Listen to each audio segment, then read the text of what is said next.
This is the news, and you're on Breakthrough. I'm Eugene Perrier. And I'm Monica Cruz. Thanks for joining us on our weekly live stream here on Breakthrough every Wednesday at 8, bringing you some of the most pressing news of the week, talking about stories and issues you're not going to hear anywhere else. Absolutely right. And that makes this a perfect time for you to hit the share button and let everyone who's following you on whatever platform you are watching us also see this great broadcast and everything we have coming up for you. Of course, very much centered on this ongoing uprising, revolt against racism that's continuing to sweep the United States to spill over into the rest of the world. We even have solidarity from Myanmar all the way to Minneapolis here featured later in the show. We'll also be talking about Ithaca, New York, where people have fought back and pushed for the canceling of rents in the midst of this economic crisis. And we'll be talking about the ongoing wave of the toppling and removal of statues here in the United States, also in the United Kingdom. But first, we're going to go back to Monica for some headlines. That's exactly right, Eugene. To get us started, today, the 43rd Assembly of the UN Human Rights Council in Geneva initiated a debate on police violence against people of African descent, systemic racism, and the brutal repression of the anti-racist protests in the United States. All 54 African nations submitted a letter to the head of the Human Rights Council calling for this urgent debate. While a resolution is expected, it would not be legally binding for any states present. The U.S. no longer participates in the human rights body and said in a statement that it opposes a resolution from the UN's Africa group singling out the U.S. And sticking with the coronavirus corruption story, if you were still wondering where the coronavirus relief money has gone, look no further than the very same millionaire Congress members writing up these bills. Representative Roger Williams of Texas, pictured here, is worth $27 million and owns a chain of auto dealerships. He's one of the members of Congress that benefited from direct loans under the $670 billion Paycheck Protection Program. Others include Democrat Susan Lee, whose husband, a casino developer, also got a loan. But get this, lawmakers are not required to report if they received a loan or for how much. And on a related note, the Federal Reserve yesterday began spending $250 billion in direct and anonymous purchases of corporate bonds to help strengthen companies as the agency sees fit. They aren't obligated to disclose for 30 days what companies are receiving these ongoing bailouts. And just to recall, most of us got a single one-time check of $1,200 months ago. Big pharma and now hedge funds are already making enormous profits off the COVID-19 pandemic. Take, for instance, the tiny company Ridgeback Biotherapeutics. Yes, that is its actual logo next to me. Despite its name, this quote-unquote biotherapeutics company is really a hedge fund. It owns no research or manufacturing facilities. It flips drug treatments like houses and then turns around and appeals for billions in taxpayer funds. In March, it bought the license from Emory University for an antiviral drug, EIDD 2801, which had been invented with $16 million in taxpayer funds. A few days later, Ridgeback appealed for hundreds of millions of more taxpayer funds to develop the drug, and then in May, sold exclusive rights to the drug to Merck, the international pharmaceutical giant, for an undisclosed amount. So while hundreds of thousands die from coronavirus, millions get infected, and the economy is crashing, all this suffering is going on to spell billions in profits for capitalist drug makers and speculators who use public funds on the back end and then charge the public exorbitant prices on the front end. In a big win for LGBTQ rights, the Supreme Court ruled in Bostock versus Clayton County that Title VII of the 1964 Civil Rights Act is broad enough to ban workplace discrimination on the basis of sexual orientation or gender identity.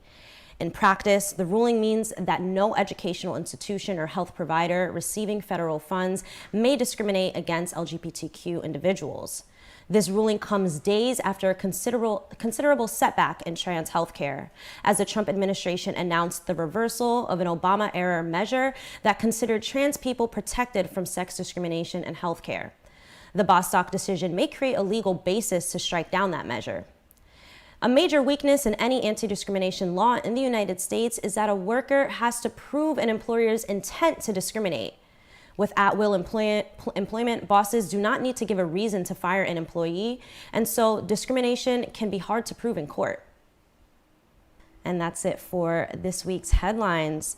Now turning to, of course, what we have been covering non-stop for the past 3 weeks, this uprising that that started off in Minneapolis and now has reached literally every single corner of the United States and of the world.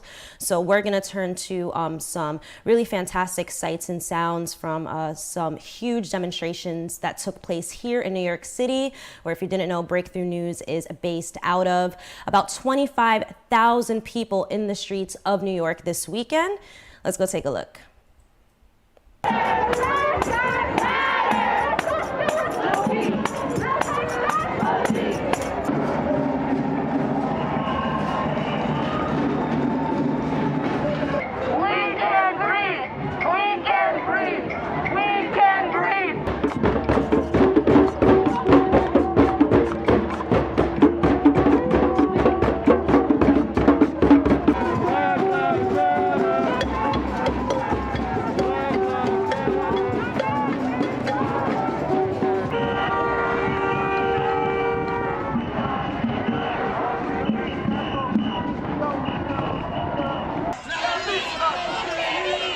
La migra, la policía.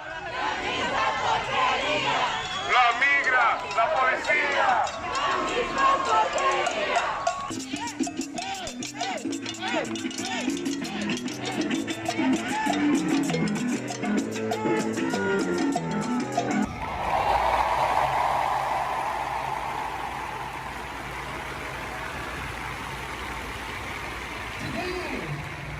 I call upon each and every one of you to... So remember, they're trying to divide us right now. They try to drive a wedge between our community by telling lies about looting and protesting. But the real looting has been going on in this country for 400 years. The real looting happened 2 months ago when these politicians passed a $2 trillion stimulus bill that went straight into the pockets of the big banks and Amazon. And surprise, surprise, the stock market's doing great right now. But are we doing okay? No. We're dying out here. We're dying every day. All the people doing the work to make those things happen when you show these. One important element of all of this is that, there's an important infrastructure and organizations behind all these events that happen. But yeah, really, amazing footage. 50,000 people, I think I actually saw in Brooklyn, in front of the Brooklyn Museum for Black Trans Lives, also coming out. So all across New York, really on a range of different issues, really impressive. I think it was Friday of last week, there was 60,000 people who were in Seattle. Yeah, I believe it was Friday, in a commemoration of the silent march, the famous silent march of 1919 against lynching held by the NAACP here in New York. Again, in 1919, W.B. Du Bois being the leader and sort of organizer of that event. And, that in and of itself seeming even more relevant, sadly, here in this moment. But I think the real thing for me at this point, Monica, however many weeks it's been now, 3 weeks, I mean, it feels like it's almost been 3 years, is just That's right. that this has touched really every single aspect of society. I mean, obviously, there's the issue that's been remarked upon that the demonstrations are happening in all these little small towns. But, as I said last week, however opportunistic, whatever you want to say, like every major brand, every elite institution, I mean, just everyone feels that they have to make some level of response to this movement in the streets. And I think, to me, that speaks volumes about what this movement is really doing for this country and how deeply it really is affecting so many people, which we're also seeing in Poland, but really just, again, seeing some of these sites, New York, also, other places we saw over the weekend, Atlanta, Seattle. I could go on and on, showing that obviously this thing isn't over. I think that's right. It was really funny hearing New York Governor Cuomo talking about it's okay, everything is over. There's no need to continue protesting. This police reform bill, is on its way, and we're hearing this from politicians on every level across the country, right? Oh, we pushed through this little reform. Go back home. There's no need to be in the streets. But it's very clear that people all across this country, and in fact all across the world, don't see that these little reforms are bringing any resolution to this issue of racist police brutality, and people are not going to stop hitting the streets until they see real justice being brought, real change being pushed through by our elected officials. And again, it's just really incredible to see just how widespread these protests are, how historical this is, to see small cities and towns that have never seen a protest or haven't seen a protest in decades be popping off, hundreds of people hitting the streets in tiny towns and cities. This map is really incredible. We got it off The Guardian, showing where these protests have hit in all 50 states. All 50 states have seen protests. I mean, just what an unprecedented time that we are living in. And the New York Times also had a piece on their website yesterday highlighting the 98 cities in which pepper spray was used to suppress protest.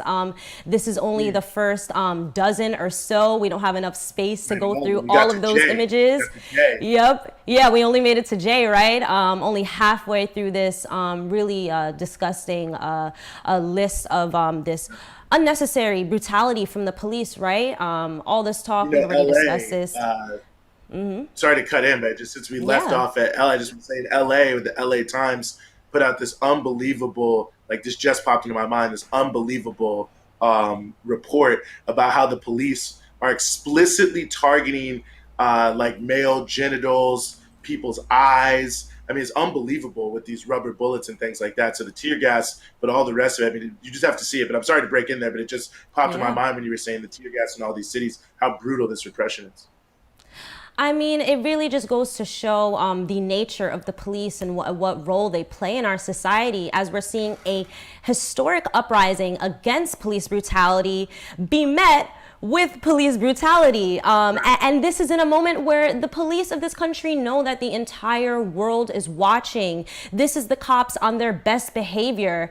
So I think with this moment is revealing is that the police are being used to just protect private property, to protect the powers that be, to protect the status quo in a time where people are so outraged and are demanding change on every single level and demanding real accountability. And it's very clear this movement is not slowing down, because that doesn't seem to be happening. No, I agree for sure. And you know, to drill down a little bit, I mean, I think, you know, the eyes of the world maybe, or the eyes of the world as directed by the mainstream media, were paying most attention to what was going on in Atlanta over the weekend. You know, obviously a range of different protests took place, things happened there.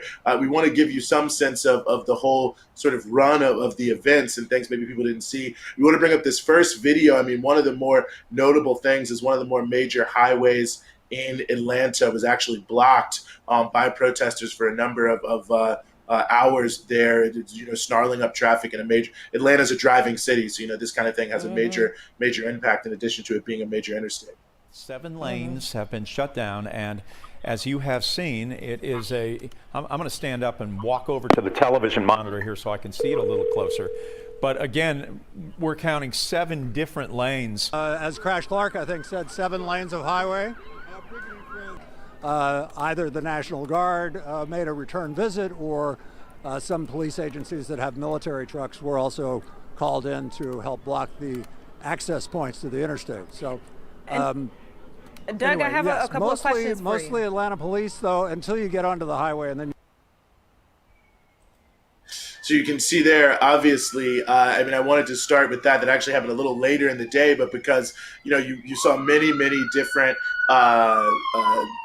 photos, videos of the burning Wendy's, but not a lot about how activists, you know, went onto the highway, which many people know is the police often bring down the most brutal repression on people. People know that, who are out in these streets protesting, and willing to say that business as usual, the status quo is not going to stand there in Atlanta. But in the area near the Wendy's, there had been large gatherings all day there, large protests, people holding down the area where Rayshard Brooks, who was just brutally murdered there at the Wendy's. There were large protests, and, you know, you saw a lot about the burning Wendy's, but again, something else you didn't see was the just violent tear gassing, talking about tear gassing of protesters there during the day. Nothing was going on. So we want to show you some of this footage here.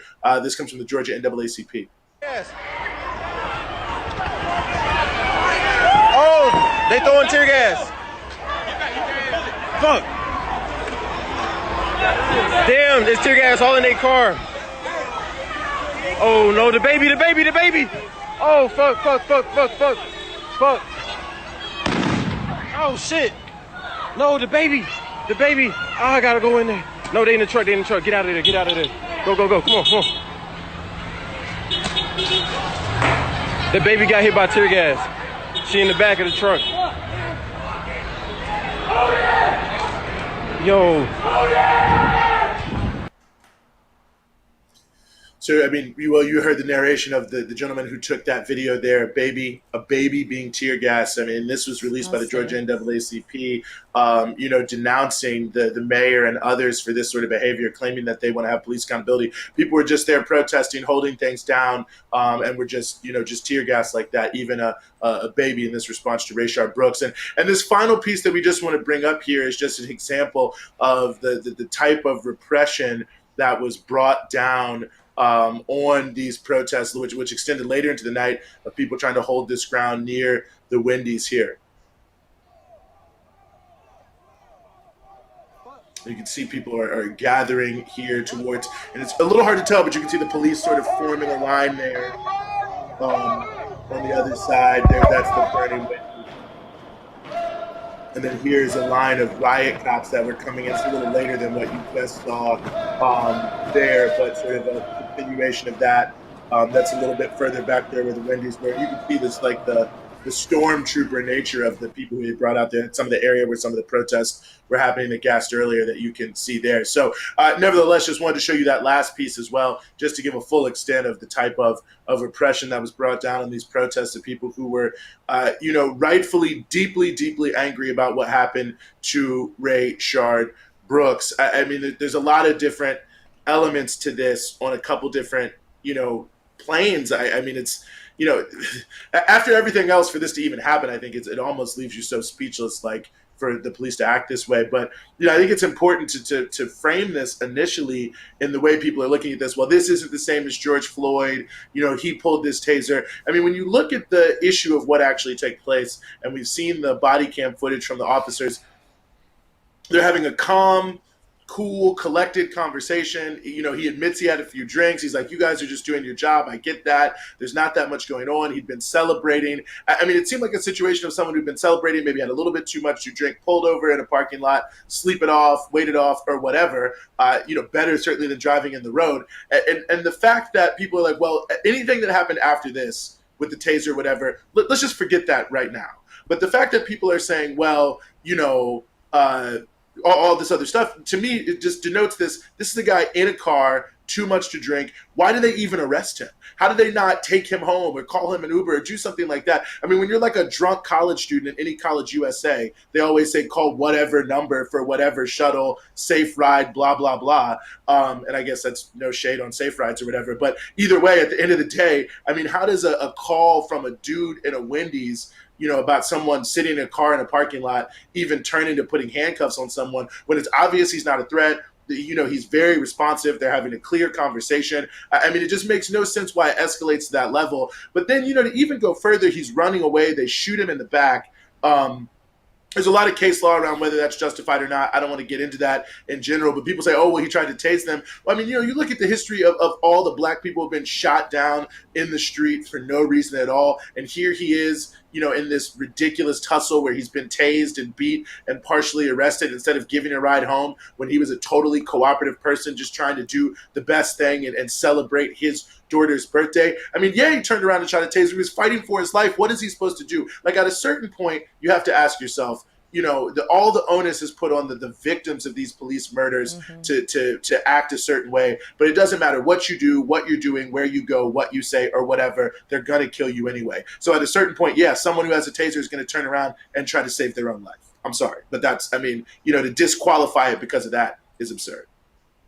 No questions asked. I'll say really quickly on your point, Eugene. Isn't this the responsible thing that people are supposed to do if they had too many drinks and they know they shouldn't be behind the wheel? He was sleeping in his car. The cops were calling him for sleeping in his car, right? This is something that people should commend. This is actually an example of how to handle a situation that millions of people find themselves in all the time. You had a little bit too much to drink, and you can't drive. So what are you going to do? You're going to nap it off and get up and start driving when you're more sober-minded, right? And to talk about really what this case signals about this issue of police reform overall, we're hearing all these cries for defund the police, right?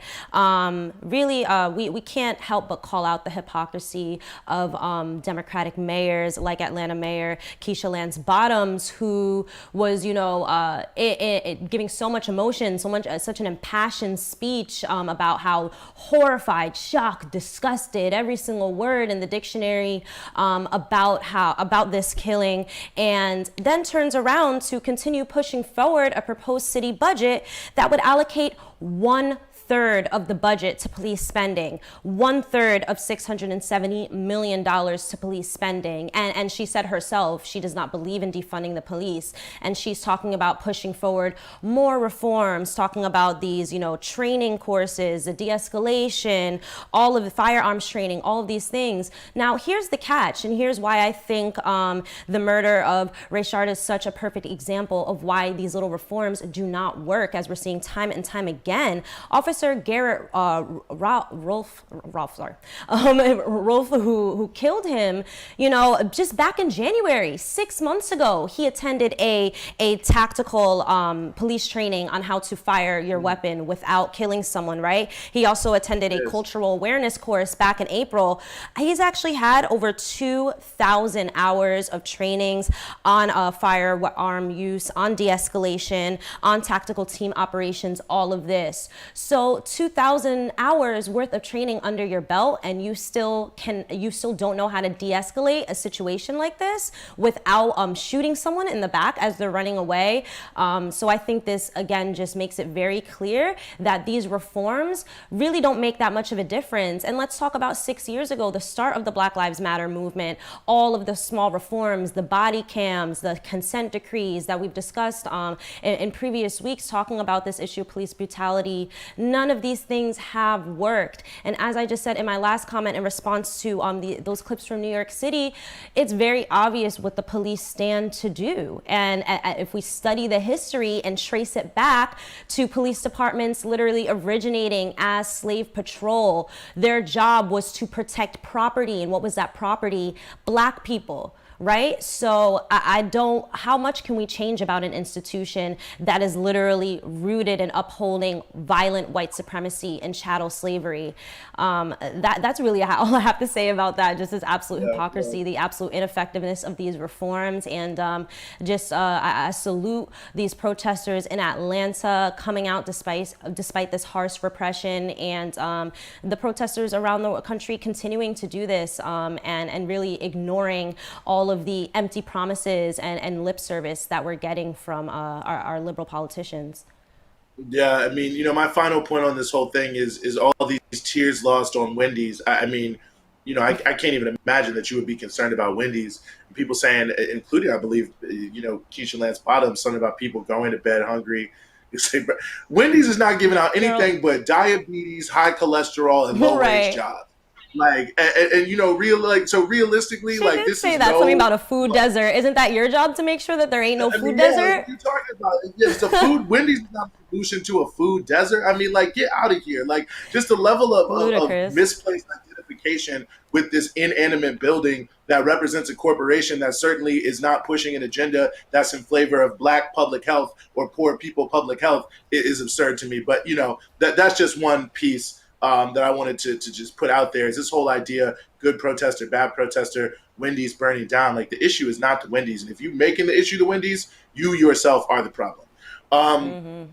Moving forward, over the past, several days, about a week, there have been a number of very concerning hangings, lynchings, or at least appear to be lynchings, hangings of black men in different parts of the country, particularly in California. Many of these are still being investigated. It's not clear what happened, but many of them very, very suspicious. Given the history of this country, the Equal Justice Initiative, for instance, just released an addendum to their report on lynchings. This for the Reconstruction era, 2,000 in lynchings during the 12 years of Reconstruction that they identified, in addition to the 4,400 that they identified from the end of Reconstruction in 1950. And there are hundreds or thousands that are not reported. So obviously with that history of lynching of black people in the United States, this is very concerning to see. Palmdale, California, the death of Robert Fuller has been one of the cases in this instance that I think most people have seen. And over the weekend, there was a large protest from the community there in Palmdale demanding a new or a deeper investigation. They ruled it a suicide. Now, because of these protests that took place over the weekend, there is now a deeper investigation happening. The suicide the call that it was a suicide has now been walked back, and they're looking deeper into it. But very concerning, but very significant protest that took place over the weekend in Palmdale that has pushed the authorities there in Southern California. So we want to show you some of what took place there this past Saturday, I believe.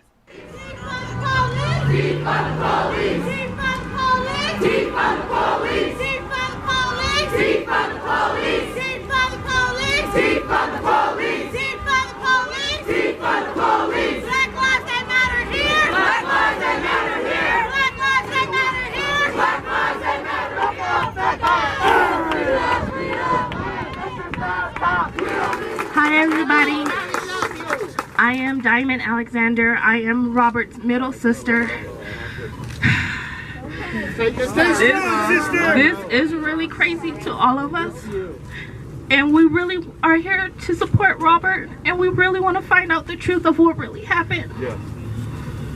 Robert was a good little brother to us, and it's like everything that they've been telling us has not been right. We've been hearing one thing, then we hear another. And we just want to know the truth. Robert Fuller! Say his name! Robert Fuller! Say his name! Robert Fuller! What do we want? Justice! When do we want him? Now! What do we want? Justice! When do we want him? Now! What do we want? Justice! When do we want? Now! What do we want? Justice! When do we want? Now! What do we want? Justice! When do we want?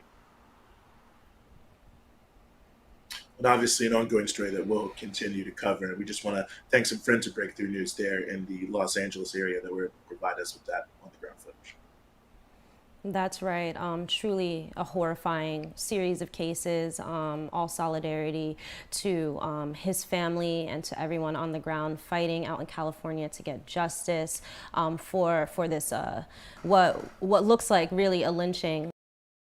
So to move on, we want to again give a huge thank you to everyone tuning into our live stream right now. If you haven't already, make sure to hit that share button. If you haven't followed us on social media, make sure to check us out at BT Newsroom and on YouTube, Breakthrough News, where you can subscribe to us and get automatic alerts anytime that we are posting new content. Now, as you may or may not know, we are a grassroots media outlet, independent, focused on bringing you the news from the front lines of struggle on every single issue for justice, not just here in the US, but all around the globe. And we understand that we are one of the very, very few media outlets doing this kind of work, bringing you this kind of news. And that is why the support that we get from our viewers is so, so critical. So I'd like to talk about a really important way that you can keep our work going here at Breakthrough, and that is becoming a patron. Check out patreon.com/breakthroughnews. You'll see there are a couple of different tiers of amounts that you can give to us on a monthly basis. All of these patron giving levels give you access to exclusive content, to our monthly podcast, our newsletter, and a ton of other really awesome videos and content you're not going to get anywhere else. So once again, that's patreon.com/breakthroughnews. We really appreciate the support that we've been getting so far. And again, we implore you to consider giving to keep this important work going, to keep us doing this work of being the media arm of the movement. So, and thank you to all of our patrons. By the way, in the beginning of this intro, you probably saw a bunch of these names, dozens of names, and those are some of the names of our patrons, and we deeply, deeply appreciate that support. Organizers in Ithaca, New York are on the verge of winning a major victory in the nationwide fight to cancel rents and mortgages in the wake of coronavirus. The city's legislature adopted a resolution pushed by tenant organizers that would cancel the rent for Ithaca tenants made unemployed or underemployed during the pandemic. It requires approval from the state to be made into law. While many other nations canceled rents for the duration of the pandemic, renters in the U.S. have been left with no substantive relief, only a temporary moratorium on evictions while their rent continues to accrue. Now, millions are unprotected from the projected wave of evictions following the end of these moratoriums in states and cities around the country. Between March 25th and April 10th, nearly half of renters aged 18 to 64 reported that they were having trouble paying their rent or utilities, were food insecure, or couldn't afford necessary medical care, according to a study by the Urban Institute. Breakthrough spoke with Daisy Wiley, an organizer with the Ithaca Tenants Union, on this struggle in her city and what the resolution would mean if passed into law. The resolution is actually calling for funding from the state to cover the cost of rent. Regardless, though, landlords and property owners are in a much better place than tenants right now. Homeowners have obviously gotten more protection from the state in the form of like long-term deferments of mortgage payments. Landlords have gotten vouchers, so landlords are in a much less precarious economic position to begin with.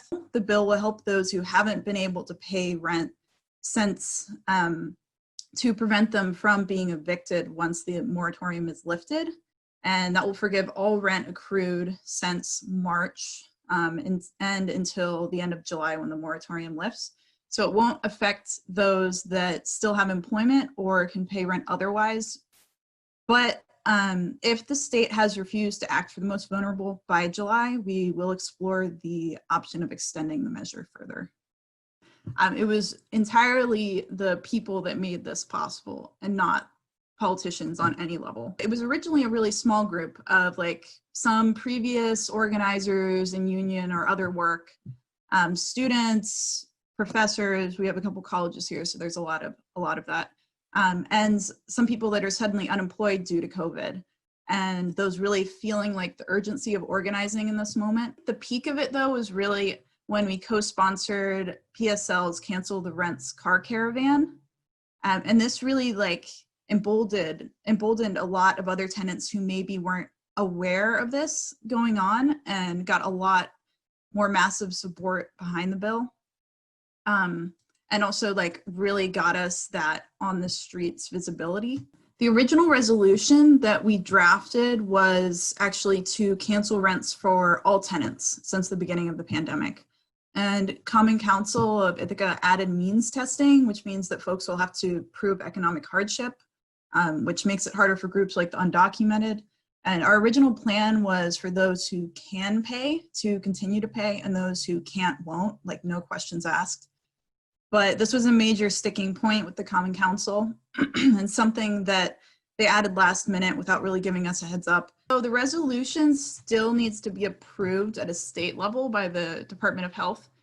So we're making a statewide push for that right now. We're currently talking to other groups, other tenants unions, organizing various actions to put pressure on the state. So we're in talks with a couple other tenants unions in other cities. The huge like overarching implication here obviously is the acknowledgement of a huge power imbalance that has existed for hundreds of years. Like this bill begins to question that balance, like questioning the landlord-tenant relationship itself, which is obviously rife with power imbalance and abuse.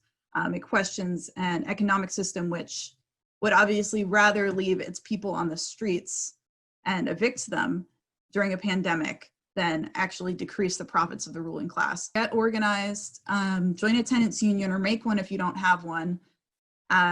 Make your demands present in the public, get really specific about what you're asking for, and don't give in and water it down, like keep pushing. We were told repeatedly by local and state government that what we were doing would not work, that we were crazy socialists, that we were just aiming too high, and that landlords hold too much power and would push back against it, and this would never even get this far. And the fact is that there are many more of us, and we as tenants have so much more power together than they do. So I would just say get organized. Well, for the second time in about the past 4 years, there is a major wave of statues of Confederate soldiers, generals, slave owners, slave traders, colonialists, conquistadors, all being toppled or taken down after massive actions by individuals demanding such. And here's a clip giving a sense of it.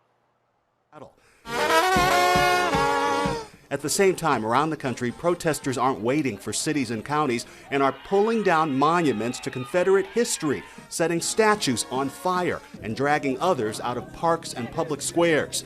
The statue of Jefferson Davis was pulled down in Richmond, and in Miami, protesters went after a statue of Christopher Columbus, but were stopped by... In Boston, protesters beheaded the Christopher Columbus statue. In Virginia, they threw it in the water. These images caught the attention of Native American groups in Minnesota who have petitioned for years to take down a 1930s-era Columbus statue here. I spoke with one of my elders this morning, and he said, you can't do it that way. You can't be passive anymore. You have to go down there. You got to take it down. Mike Forsha of the American Indian movement Twin Cities claims he bought a rope and let others do the heavy lifting. And of course, this issue continues to be a major flashpoint in this country with the recent shooting of an individual at an attempted takedown of a conquistador statue in Albuquerque, New Mexico. And of course, as that indicates, the other side of this is very upset. There's a lot of anger, at least amongst a subset of people, that the toppling of these statues is some sort of major affront to Western civilization and culture. Here's an example. Any incidences of police brutality.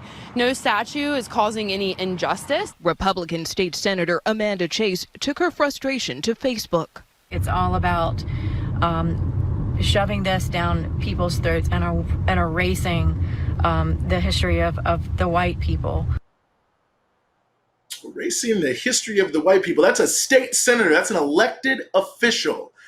Now, I think a lot of people who see this statue issue may think, well, what is really the big deal here? And maybe even on both sides. Why does anyone really care that much? I mean, what are these statues? Does anyone care? Who are these people? I think many feel that they're distantly connected to something, maybe historical. There's a tenuous knowledge that it may be terrible. But at the end of the day, isn't it just a statue? Isn't it just a symbol? Just what's the big deal at the end of the day on either side? Why is this causing such a major flashpoint? Well, as it concerns the issue of Confederate statues in particular, I'd like to consider myself something of an expert. Confederate symbolism in general. I'm a native of the state of Virginia, which has to be the Confederate statue capital of the world. I mean, and it really permeates almost everything. I was in the Stonewall Jackson Council of the Boy Scouts as a young man. All across the South, not just Virginia, there are majority non-white schools named after Confederate generals. I mean, that politicians too. I mean, that's really stunning if you think about it, to be going to a school, the majority of you in the school as students, where the person that it is named after considered you to be a subhuman individual. I mean, that really gives you a sense of what's going on here. And I think that's an important factor about these statues, about understanding the nature of why these symbols mean so much. There's a graph that I think is very interesting that everyone should see that speaks about when these statues were erected. Now, what you notice here by this graph is you can see that there's one big spike and one relatively small spike, but two major spikes, as you can see. And the first one, the largest one, is right around the turn of the century, right around 1900, shortly thereafter, leading up to 1920. Now, of course, right around the turn of the century of 1900, what was happening? Well, it was the final nail in the coffin for the complete destruction of Black participation in civil society, the imposition of apartheid in the southern part of the United States, the imposition of what we know as Jim Crow, which really took major pushing forward in the late 1890s into the early 1900s. And at this time, these organizations, explicit organizations to commemorate these individuals, these Confederate, Daughters of the Confederacy, United Confederate Veterans, put up these monuments as a representation of the new reign, the revived reign of white supremacy. That was the connection that was being made explicitly and directly, that the changes in the country that moved blacks completely out of political life and marginalized them completely and totally in all elements of social life were akin to the way it used to be, the good old days. We're back to the good old days, and we're going to put up a statue commemorating it. So yes, these are just symbols, but they're symbols of white supremacy. They're symbols of white supremacist government in this country. And of course, the second wave you see there, the last ditch effort of the Jim Crow system to defend itself in the 1950s and the 1960s. And they put up some more of these statues and at least some effort, I guess, of trying to mark their attempts to stand strong and push this forward. So yes, it's a symbol, but it's a symbol of something that is deeply, deeply pernicious. And that, in many ways, is what the whole defense of the statues are about.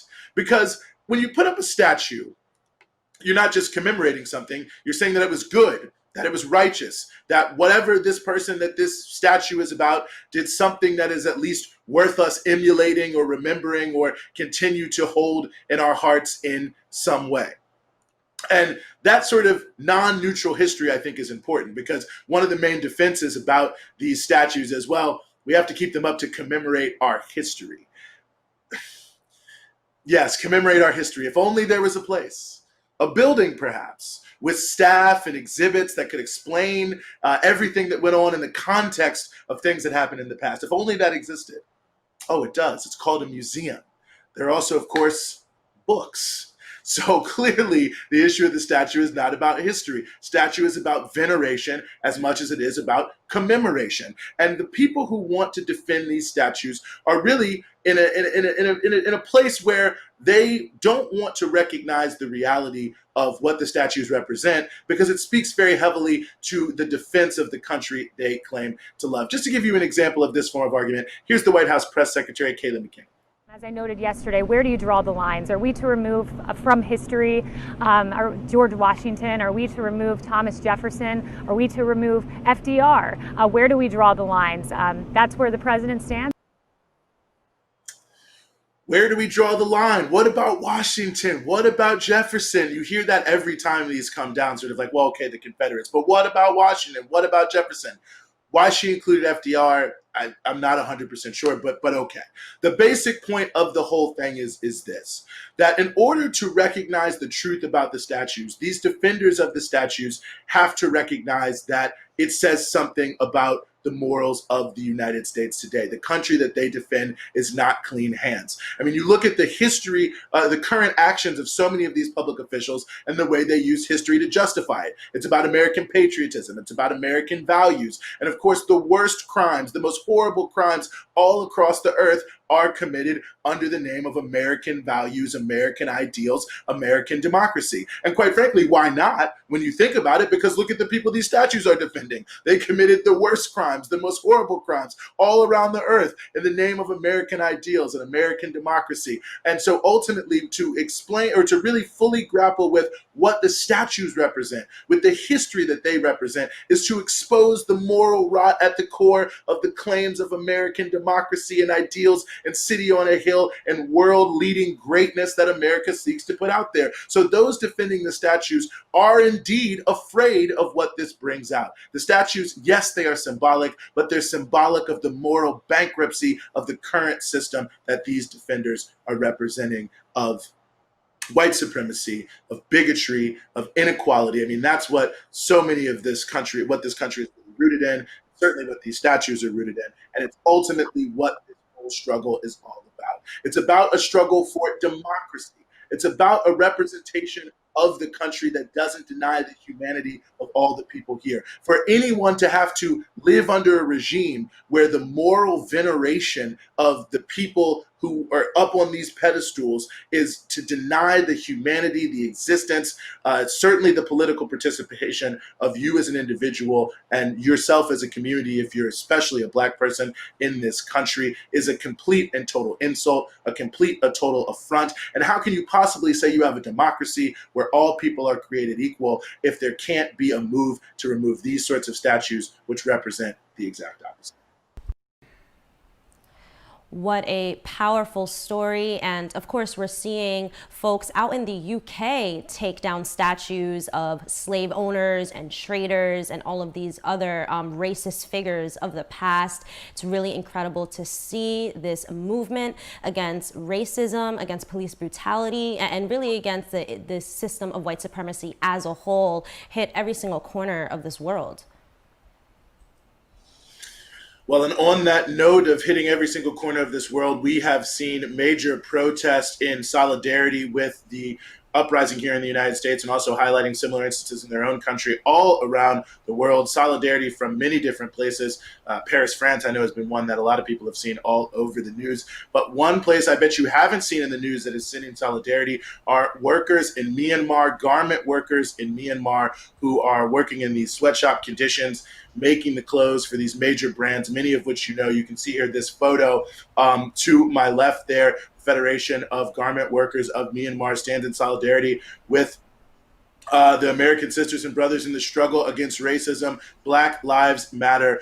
Really powerful. We also have a video message here that came from those garment workers to those struggling in the United States.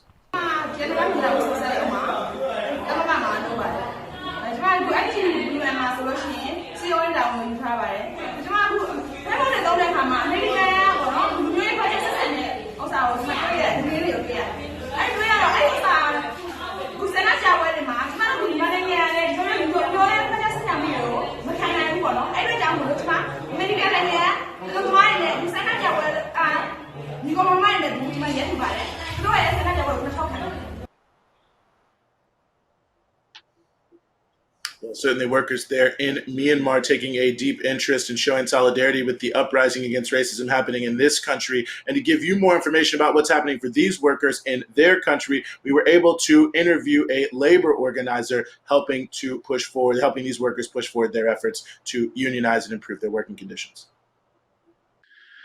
And we are very honored to be joined by the labor organizer, Andrew Tillett-Sachs, who's based in Myanmar, for this conversation. Andrew, thank you so much for being with us here on Breakthrough. Hey, Eugene, thanks for having me. I really appreciate it. Well, I think that for a lot of our listeners, there's probably some general knowledge that in Southeast Asia and in South Asia, there's a lot of the garment industry. Obviously, a lot of the manufacturing is happening there. I think people know that has maybe some connection to some of the brands they know. But if you could just maybe give us a sense of the lay of the land in Myanmar and the broader region, to the extent you think it's relevant, of sort of what's the state of the industry, of the garment worker industry, and what is the connection to some of the brands people may know here in the U.S.?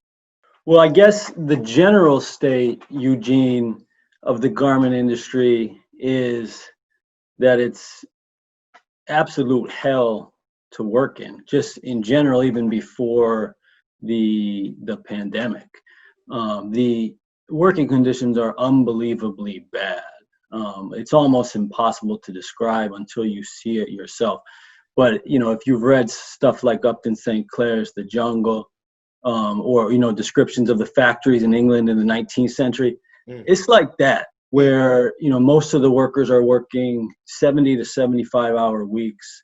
In Myanmar, it varies a little bit, but in Myanmar, almost all the workers are making roughly, $3 to $4 a day. The sexual harassment in the garment industry of women workers is unbelievably rampant. In Myanmar, for example, the workforce is about 90% young females, and the sexual harassment is, I would say, in about 19 out of every 20 factories of the workers I'm able to talk to.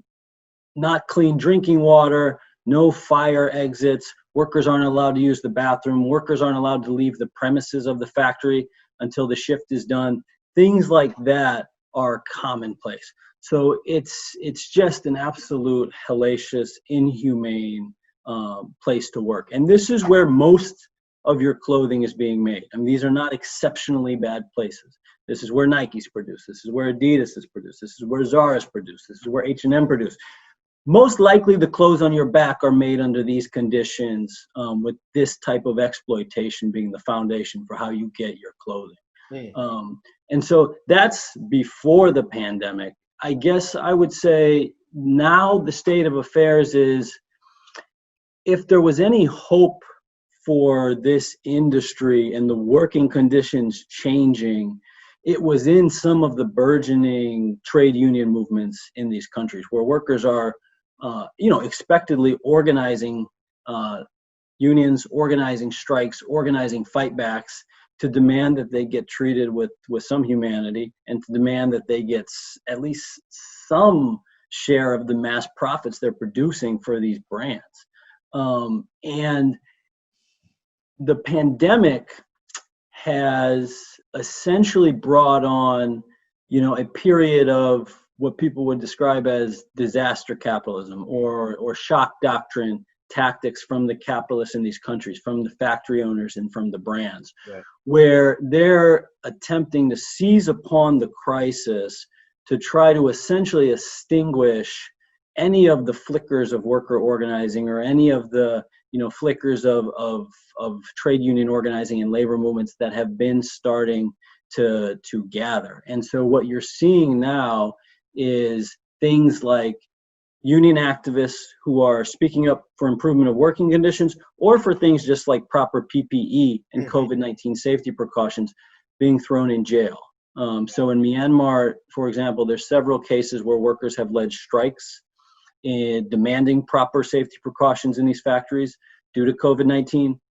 Several of them have been thrown in jail and are sitting in jail right now. In Cambodia as well, we've got a case where a union leader posted on Facebook when an employer was refusing to give them proper PPE. She's been in jail for 2 months with her health deteriorating.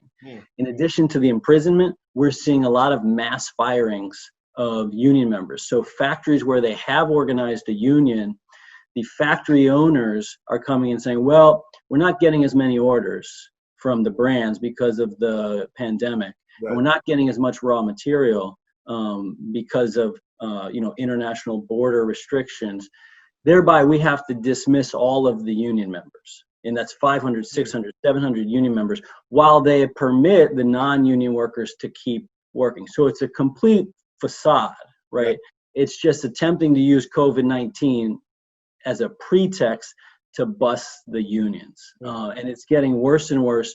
And it's generally the factory owners taking these actions to try to bust the unions. But it's the brands who they supply who are remaining silent, even though they really hold all of the power in the industry. In the garment industry, when the brands say jump, the factory owners say how high. It's the power dynamic in the industry. And so even though we're contacting all of these brands, they know all of this stuff is going on. They're refusing to speak up about it. They're remaining silent about it. And they are deeply, deeply complicit in some of these awful violations of workers' rights and mistreatment of the workers making their clothing going on right now. I'm really, and thank you so much for that overview. And I really think that's such an important point that you ended on, because, the statements that you see released by these brands, oh, well, we're paying attention to it. Oh, we know this is going on. I mean, it's all just like fobbing it off on, well, those people over there, we don't control them. But I mean, without the huge amount of capital, the infrastructure, the branding, all of that, the industry doesn't exist. So, I mean, it seems like that in and of itself is such a major element of this. I think for people, our audience, mainly in the United States, to understand is that the complicity for this rests so heavily, with entities that we know, and it's not just some, oh, well, there's nothing we can do sort of problem. Absolutely, Eugene. So for me, it's not just theoretical. I can say concretely, I sit in these negotiations with the factory owners, and the factory owners say to us directly, if you get the brands to tell us to do something, for example, to reinstate the workers we fired, we'll do it. So far, they have not told us to do it, so we're not going to do it. There can be no mistake despite how much the brands try to pass the buck in terms of responsibility over the workers making their clothes, right? Despite how much they try to deflect responsibility, the people responsible for the awful working conditions in the garment industry are the brands. They know about it. They know they have the power to change it, and they choose not to because it would mean a small dent into their astronomical profits.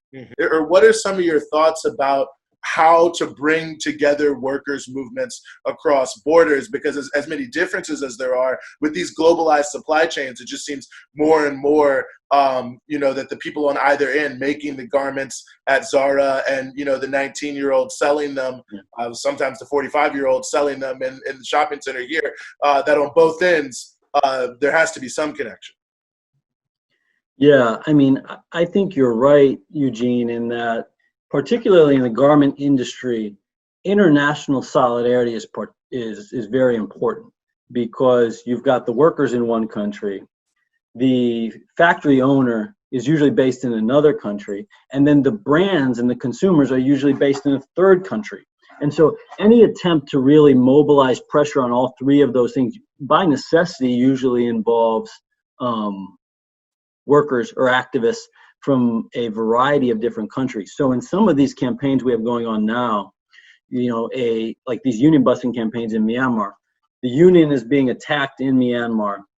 The workers are now coordinating with workers in Korea, where the factory owners are based, workers in the US, where some of the brands are based, workers in Spain, where some of the brands are based, and coordinating in kind of a global pressure campaign. And so I think you're going to see, by necessity, if we're going to start winning some of these struggles, they're going to involve having workers and unions and activists from a variety of different countries coordinating. There's no other way to win.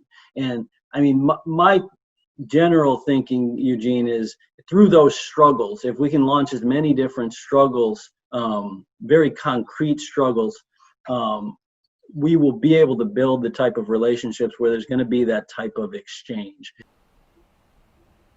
Wow, well, what a powerful interview. And I just want to say, this is why Breakthrough News is so important. You wouldn't hear this story, you wouldn't get this interview on CNN, MSNBC, nowhere else. And I think that's because international worker solidarity might be a little bit bad for the big corporate business. Yeah, no, that's for sure. Yet another reason to become a patron of Breakthrough News as we continue to bring you things that you have never seen or heard from the front lines of worker struggles all around the world. But that is going to do it for our show here today. That's right, Eugene. As always, make sure to follow us if you aren't already on social media at BT Newsroom. Check out our Patreon at patreon.com/breakthrough news. Subscribe to us on our YouTube page and keep tuning in every Wednesday at 8. And remember, don't just watch us, join us on Breakthrough.